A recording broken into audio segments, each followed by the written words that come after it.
বন্ধুরা, বীর বিপ্লবী ক্ষুদিরাম বসুর গুপ্ত ঘাঁটি জায়গাটির নাম কি? ছ্যান্দা পাথর, বারিকুল, বাঁকুড়া জেলায় অবস্থিত এই জায়গাটি। তো বীর বিপ্লবী ক্ষুদিরাম বসুর সঙ্গে বাঙালি পরিচিত নয় এ কথা বলা যেমন বোকামি, সেটা কিন্তু লজ্জারও বটে। সুতরাং আমি বিপ্লবীর সঙ্গে পরিচয় করাতে চাইছি না। বন্ধুরা, আমি এই ভিডিওটা শুরু করার আগে আমি আমার ক্যামেরাম্যান বন্ধুকে বলবো এই পাশে একটি রাস্তা চলে গেছে, রাস্তাটি একটু দেখাতে, এবং এই জঙ্গলের পাশ বরাবর রাস্তার অন্য প্রান্তটিও দেখাতে। এবং আমি আমার দর্শক বন্ধুদের একটু অনুমান করতে বলবো যে 100 বছর আগে বন্ধুরা এই রাস্তাটি কি ছিল? না, আমরা কল্পনা করেই নিতে পারি 100 বছর আগে ছিল এখানে ঘন জঙ্গল, এবং তার ভিতর ছিল বীর বিপ্লবী ক্ষুদিরাম বসুর গুপ্ত ঘাঁটি। সেখানে তিনি কি করতেন? এবং এই জায়গাটিতে দেখুন একটি সুন্দর মানে কি বলবো রক্ষণাবেক্ষণের ব্যবস্থা করা হয়েছে ঐতিহাসিক স্থান হিসেবে। চলুন আমরা ভিতরে প্রবেশ করে আপনাদের একটু দেখানোর চেষ্টা করি ক্ষুদিরাম বসু এখানে কি করতেন। আসুন বন্ধুরা, এখানে দেখতে পাচ্ছেন একটি আবক্ষ মূর্তি রয়েছে আমাদের ক্ষুদিরাম বসুর। আচ্ছা, আপনারা একটু দেখে নিন।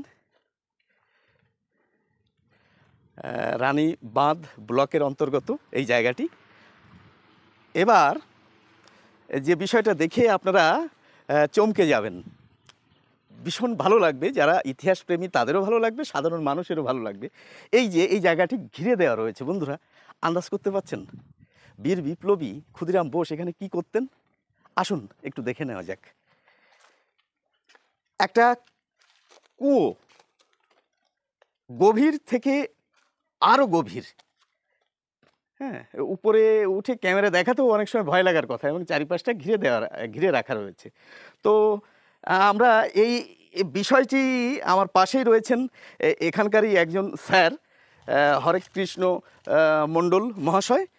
তিনি আমাকে এখানে নিয়ে এসছেন, তার কাছ থেকে জেনে নেব স্যার এই যে কুয়ো এবং এর সঙ্গে বীর বিপ্লবী ক্ষুদিরাম বসুর একটা সম্পর্ক রয়েছে, বিষয়টা কি আমাদের একটু জানান তো।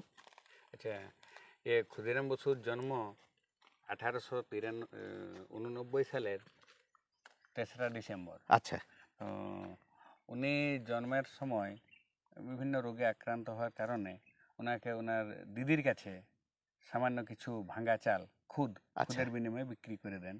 সেই জন্য ওনার নাম হয়েছে ক্ষুদিরাম। বেশ। আচ্ছা, তো উনি নিজের বাড়িতে খাবারের অভাবেই দিদির বাড়িতে থাকেন। বেশ। উনি বিপ্লবী কার্যকলাপের সঙ্গে জড়িত। হ্যাঁ। ইংরেজ আমলে সেই সময় অত্যাচারের প্রতিবাদ করতে উনি এই গভীর জঙ্গলের ভিতরে নিজের আস্থানা করেন। আচ্ছা। এবং এই যে কুয়া দেখছেন, হ্যাঁ, এখানে কাঠের পাটাতনের উপর বসে বোমা বাঁধা হতো। ও, বিষয়টা এটি। হ্যাঁ, তো এই যে কাঠের পাটাতন, যে বোমা যদি ধরুন নিচে বাঁধা হয়, হাত থেকে পড়ে গেলে বাস্ট হওয়ার ভয়। হ্যাঁ, অবশ্যই বাস্ট হবেই। হ্যাঁ, সেই কারণে এই কুয়ার ভিতরে জল আছে, তাহলে যাতে হাত থেকে পড়লে কুয়ার ভিতরে পড়ে যায় এবং সেটা নষ্ট হয়ে যায়, ও, যাতে অন্য কেউ যাতে আক্রান্ত না হয়। আচ্ছা, বিষয়টা ক্ষুদিরাম বসু এখানে বসে বোমা বাঁধতেন, এই হচ্ছে গল্পটি। আচ্ছা, তা ক্ষুদিরাম বসুর জন্ম জেলার নাম তো বাঁকুড়া নয়? বর্তমান পশ্চিম মেদিনীপুর। আচ্ছা। মৌবনি। আচ্ছা আচ্ছা। হাবিবপুর গ্রাম। আচ্ছা, আর এটা হচ্ছে বাঁকুড়া। বাঁকুড়া। এখানে গুপ্ত এখান থেকে উনি যেমন অম্বিকানগরের রাজা বা পাশাপাশি অনেক রাজার সঙ্গে ওনার যোগাযোগ ছিল এবং ওনারা তাকে এই কাজে সাহায্য করতেন। আচ্ছা।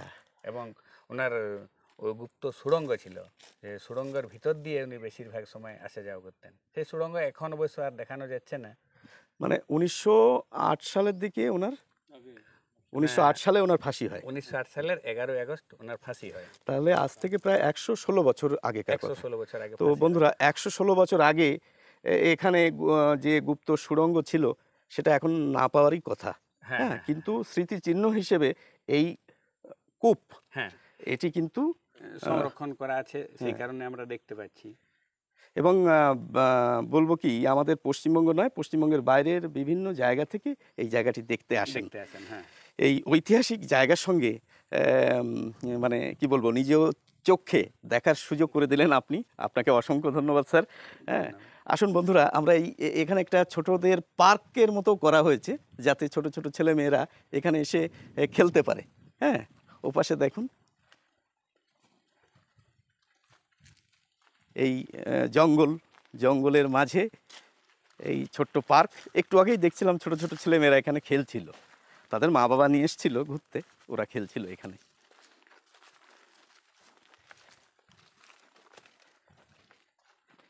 স্যার আপনি একটু দিকে আসুন। এই বারিকুল জিপি লেখা রয়েছে এখানে। বেশ, আমরা এই ক্যামেরাম্যান রমেশ বিশ্বাসের সঙ্গে আমরা এই দুইজন রয়েছি, আমরা এই তিনজন রয়েছি বন্ধুরা। আমরা এই ঐতিহাসিক এই ভিডিও আপনাদের সামনে তুলে ধরতে পেরে নিজেরাও আনন্দিত এবং গর্বিত। আপনাদের এই জায়গাটা দেখে কেমন লাগলো অবশ্যই জানাবেন। সকলকে আন্তরিক ধন্যবাদ জানাচ্ছি।